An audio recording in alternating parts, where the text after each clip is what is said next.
Econòmics, amb Víctor Botini, a Ràdio 4.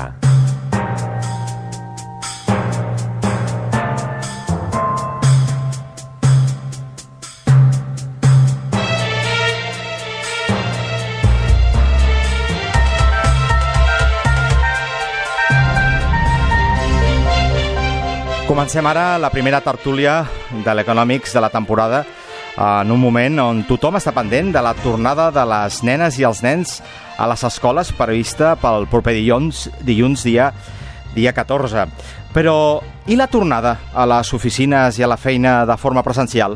Aquesta ja està en marxa, cosa que provoca molts interrogants per a moltes empreses i treballadors sobre com afrontar aquesta etapa. La presa de temperatura, les mampares de seguretat per mantenir les distàncies entre treballadors, les mascaretes i els gels hidroalcohòlics han passat a ser elements quotidians. Per això volem esbrinar com el coronavirus ha canviat la nostra forma de treballar. Per parlar sobre aquest assumpte, avui tenim amb nosaltres Ramon González, secretari general de la Federació de Serveis de Comissions Obreres a Catalunya. Benvingut, Ramon. Molt bon dia, Víctor. Gràcies. I Jordi Garcia Vinya, director de l'àrea laboral de KPMG Advocats. Benvingut, Jordi. Bon dia, moltes gràcies. Com mencionava a la introducció de la tertúlia, l'escenari de com els treballadors i els professionals s'estan trobant a les empreses és molt diferent a l'etapa pre-Covid. Com és aquest escenari actual? Ramon, començo per tu. Bueno, es un escenario extremadamente novedoso, ¿no? Yo creo que no descubrimos nada en cuanto a la dificultad no solo de la adaptación a la nueva realidad, de la necesidad de equipos de protección y de riesgos laborales mucho más concretos y exhaustivos, no solo en la vuelta a la oficina, en la economía en general, también en el comercio y en muchos otros sectores, o qué decir, por ejemplo, de la hostelería, ¿no? Pero lo que es de repente la protección de la salud ha pasado, siempre debe estar en un primer plano de las relaciones laborales, pero ahora ha pasado a un foco absolutamente crítico.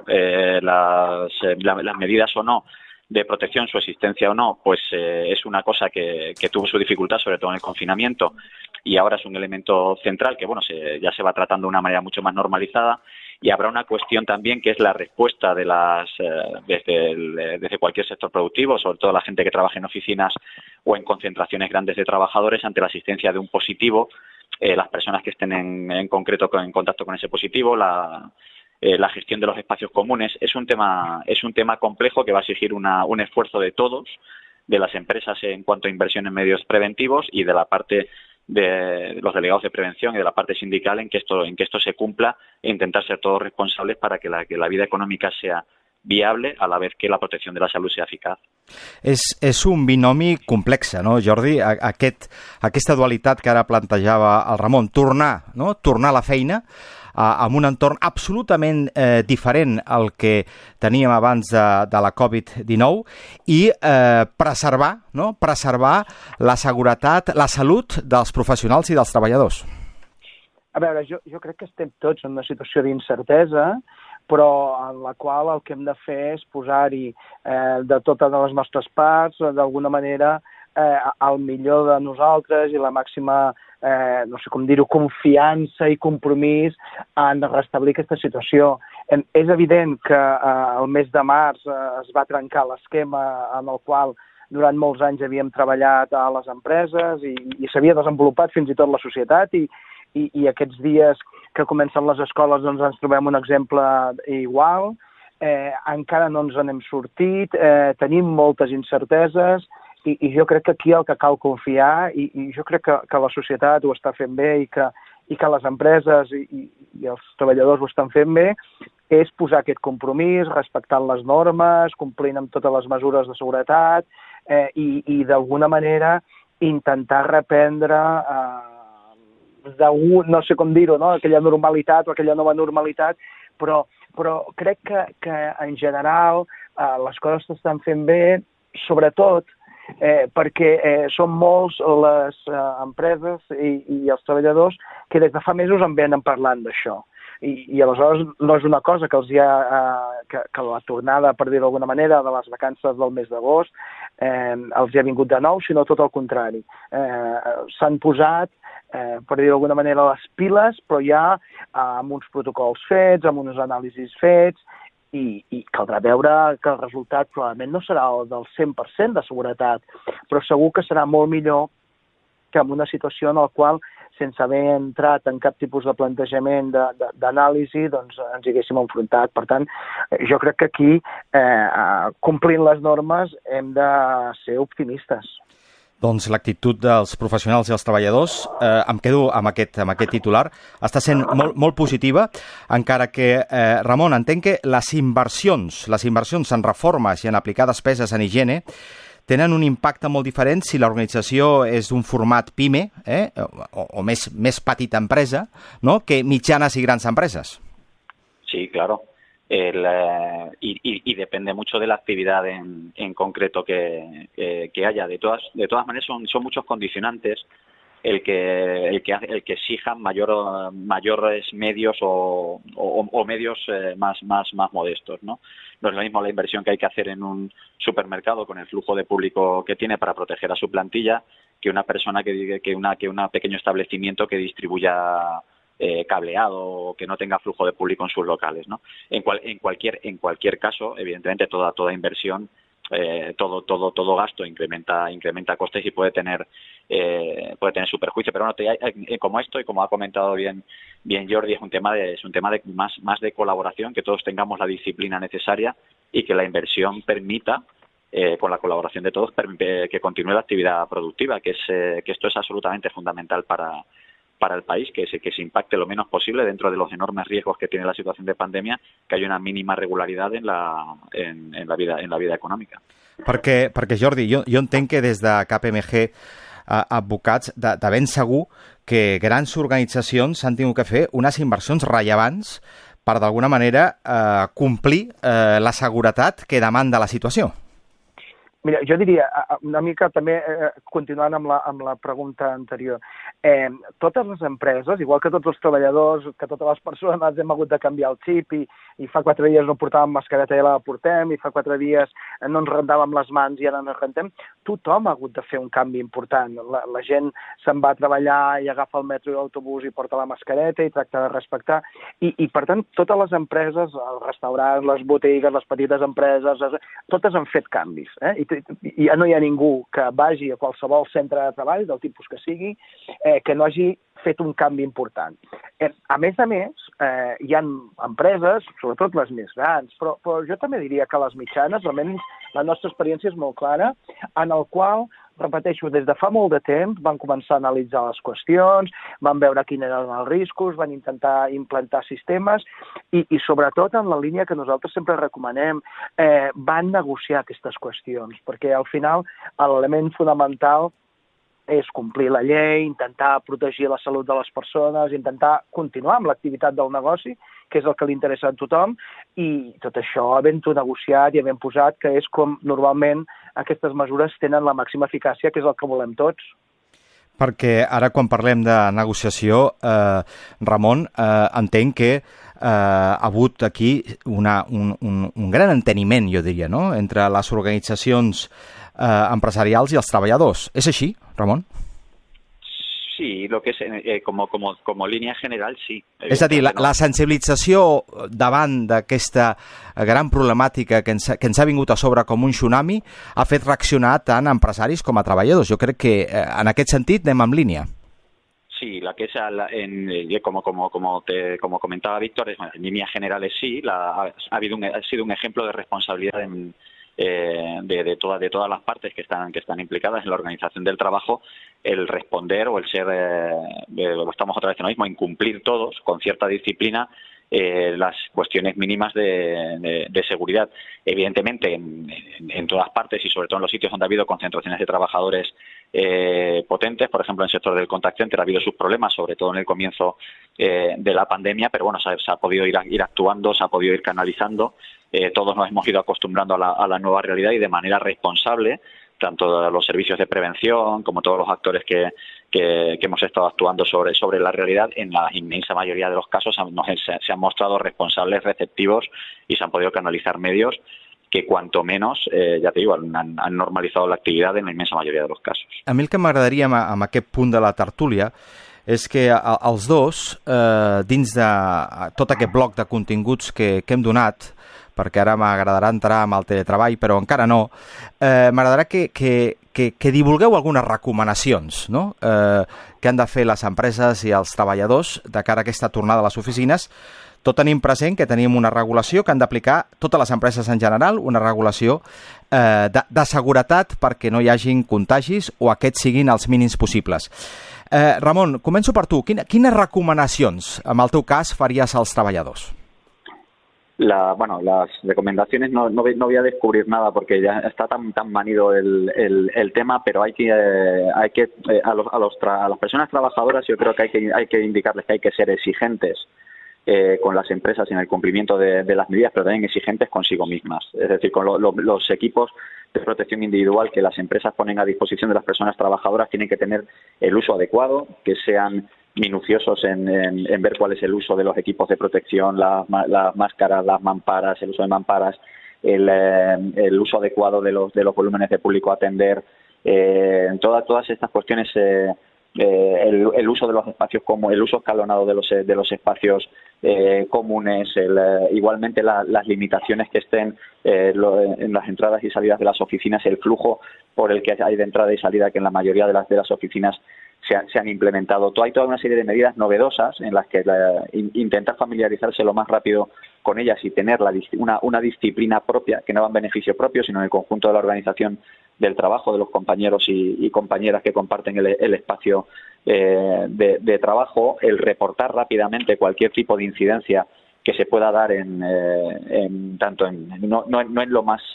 en lo más visible, que hay una persona enferma o las personas de contacto, si hay registros de rastreo de personas de contacto que sean también escrupulosos en facilitar la información de las personas que han estado en contacto, en intentar ser receptivos a todo este tipo de medidas y especialmente sensibles, yo creo que es lo que procede como una obligación de las personas trabajadoras y de la ciudadanía en general, como estábamos comentando anteriormente. Jordi, ara el Ramon deia, bueno, és un tema molt parlat, no? Però realment, ara, per exemple, ell mateix ha dit coses com la disciplina personal, el fet de reportar i identificar doncs, alguns riscos de seguretat per part dels treballadors. Jo crec que hem d'incidir, no? Perquè jo encara observo que hi ha, jo diria, si em permeteu, no vull ser molt fort amb això, no? Però una manca de responsabilitat. Aquí les empreses quin paper juguen, Jordi? A veure, jo crec que en la línia que deia Ramon, el primer punt és l'observància absoluta de les normes en general. Això, els treballadors, les empreses i la ciutadania en general.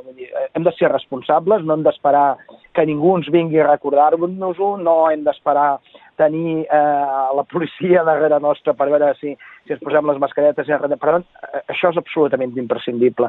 I jo crec que aquí l'element de responsabilitat personal i social és fonamental. Jo diria, i aquí, per suposat, les observacions van per barris, no? Però jo crec que, en general, la societat, i per tant la microsocietat que s'oposen les empreses i els treballadors, estan sent molt responsables. Vull dir, fixeu-vos bé que cada vegada que hem parlat de rebrots en aquests últims 2 mesos, s'ha parlat molt de grups socials i molt poc de grups laborals. Per tant, jo crec que en general, quan un va a qualsevol botiga, a qualsevol restaurant, qui d'alguna manera falla més, si em permeteu aquesta observació, de mascaretes o no sé què, no són precisament els treballadors, sinó que solem ser més els clients, per tant, des d'aquest punt de vista d'això. I si em permets, jo diria que el segon element que hem de tenir en compte en aquesta tornada és, jo diria, la continuació de l'activitat econòmica. És a dir, hem de tenir present que l'objectiu que hem de tenir empreses, treballadors i societat en els propers mesos és que l'activitat econòmica, les empreses continuïn, i això li hem de posar tots, diguem, el màxim d'esforç, perquè el que volem és sortir-nos de la crisi sanitària, però també, diguem, no caure en una crisi econòmica, i aquest seria el segon element. Doncs estem en aquesta 7a temporada de l'Economics, encetant-la amb aquesta tertúlia, que és clau per aquesta tornada a les oficines. I estem comptant amb Ramon González, secretari general de la Federació de Serveis de Comissions Obreres a Catalunya, i Jordi García Vinya, director de l'àrea laboral de KPMG Advocats. I ara m'agradarà encetar un meló, que és el teletreball, que ha estat, sens dubte, el protagonista imposat, jo diria, per fer ús d'un terme, no? Imposat als treballadors durant aquest confinament i també, d'alguna manera, imposat o d'alguna manera aplicat per les empreses també per continuar la seva activitat, no? Ramon, quina valoració fas d'aquesta experiència del teletreball? I també m'agradarà saber que vosaltres, des de Comissions Obreres, esteu parlant o esteu en negociacions amb el Ministeri de Treball, el qual està preparant una nova llei de regulació del teletreball. Bien, a ver, aquí hay distintas cuestiones a fijar. El teletrabajo como tal no se ha producido. Aquí a lo mejor es una cuestión compleja y semántica, pero no ha habido teletrabajo. Teletrabajar no es un plan de contingencia en el que no hay más remedio que irse a casa a trabajar con un portátil. Da igual las condiciones de espacio y de trabajo que tengas en tu casa, con tus hijos dentro, con la familia dentro, sin poder salir. O sea, eso no es teletrabajo. Digamos que eso ha sido un plan de contingencia para la continuidad de operaciones de las empresas absolutamente imprescindible. Y ahora sí, dentro de las conversaciones, como bien has dicho, Víctor, que mantenemos con CEO, CEPIME en el diálogo social y con el Gobierno en el diálogo tripartito que tenemos para ver si podemos alcanzar un acuerdo que se traslade a ley sobre el teletrabajo, ahora sí normar el teletrabajo en cuanto a las condiciones de seguridad, salud, acceso al domicilio, compensación de gastos y demás, es ahora cuando se intenta normalizar. Anteriormente, el teletrabajo ha sido muy marginal como tal. El teletrabajo, o sea, el trabajo a distancia como una fórmula de trabajo en la que se emplea la mayor parte de la jornada, ha sido muy marginal en España y en Cataluña, prácticamente inexistente, a pesar de que la directiva de teletrabajo, la Directiva Europea de Teletrabajo es del 2002 y era un acuerdo entre la patronal europea y los sindicatos europeos. Aquí ha habido muy pocas experiencias. Yo tuve la suerte en mi empresa en el 2005 de ser pioneros en el desarrollo de un programa de teletrabajo. Ya digo que es una cosa bastante diferente a lo que hemos estado hablando. Hemos estado en una situación de emergencia en que la gente ha tenido que trabajar desde casa, poniendo sus medios a disposición y sin ningún tipo de control, a lo que se intenta poner en orden ahora, que si después queréis pues nos centramos un poco más. Jordi, el Ramon ha estat contundent. No sé si estaràs d'acord, per això els debats i les tertúlies, però ha mencionat que el teletreball no s'ha complert. És a dir, ha estat més un pla de contingència que no el fet de... jo parlava d'imposar un teletreball o d'activar un teletreball per part dels empresaris. Quina valoració en fas, tu? Doncs totalment d'acord. Estàs d'acord? Jo també soc del que penso que el que hem fet és donar solució en una qüestió que ens va agafar d'un dia per l'altre i que ens vam haver d'adaptar i que per això jo torno a insistir. Jo crec que li hem de d'alguna manera respectar que davant d'aquella situació doncs les empreses van haver de buscar sistemes que permetessin l'activitat econòmica i tot el tema de la protecció de les dades, però els treballadors es van trobar treballant a casa, amb els seus fills, amb l'espai que tenim. Per tant, jo crec que allò que vam fer era treballar a casa, però poc tenia a veure amb una situació, diguem, moderna de teletreball, que és el que ens faria falta. Aquesta visió moderna que apuntes, quins són els seus elements troncals, Jordi? A veure, jo crec que hauria de tenir tres qüestions fonamentals. Una, el teletreball hauria de ser una mesura més, perquè jo crec que el que hem d'anar és cap a una redefinició de l'activitat personal laboral amb tot el tema de una vella aspiració, no? de les ciutats intel·ligents que ens permetin d'alguna manera fer una valoració general. No té sentit implantar el teletreball en una empresa si el nostre problema és, a més, el tema del transport públic o és els horaris de feina. Per tant, jo crec que aquí s'ha de fer una reflexió molt general.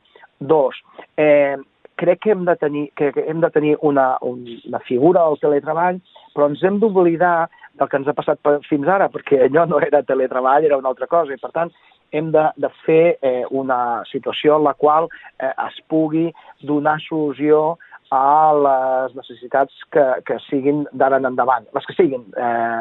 I 3, jo crec que, i a més és una qüestió purament que ho he pensat sempre, crec que en aquesta part és molt important que es faci mitjançant acord i que aquests acords, com no poden ser d'una altra manera, es facin en la majoria de les situacions dins de les empreses, que són les que poden definir més les necessitats que té per implantar el treball. Per tant, jo crec que la situació que es doni ha de tenir aquests 3 aspectes.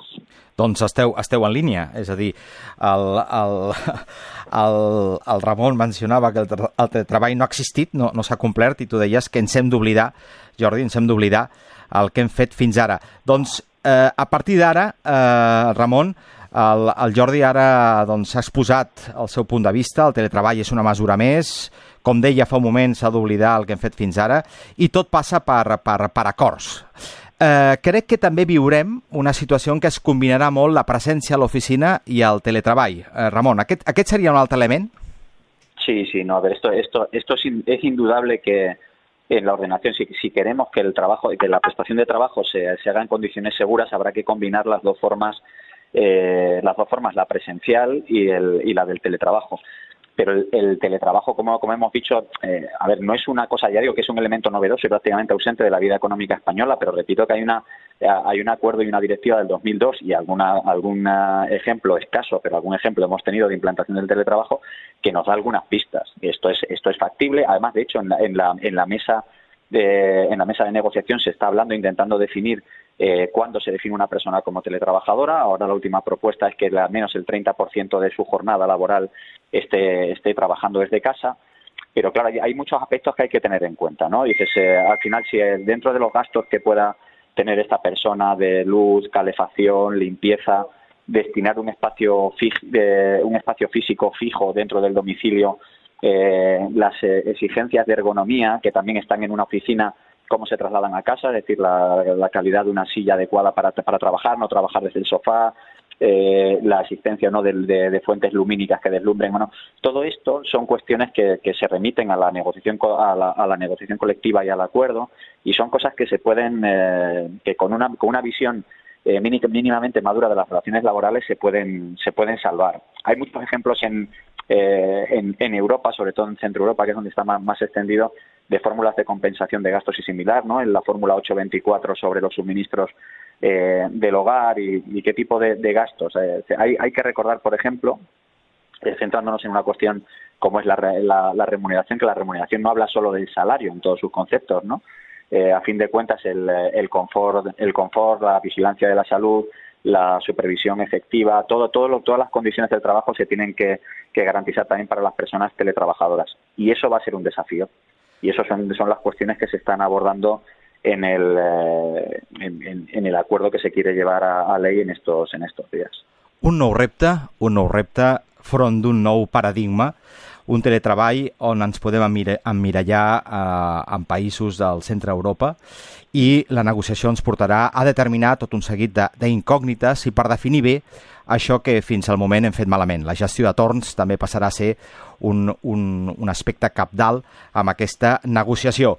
Un assumpte, des d'un punt de vista de gestió, des del meu punt de vista, apassionant, perquè el management, la gestió, ara es troba també amb un repte, no? I com implantar tot això a les organitzacions i com els treballadors s'hi han d'afegir. Jo vull agrair moltíssim a Ramon González, secretari general de la Federació de Serveis de Comissions Obreres a Catalunya, haver estat amb nosaltres aquí a l'Econòmics. Moltes gràcies, Ramon. No, gràcies a vosotros, un placer. I a Jordi García Viña, director de l'àrea laboral de KPMG Advocats. Jordi, moltíssimes gràcies per ser amb nosaltres. Moltes gràcies, a la vostra disposició.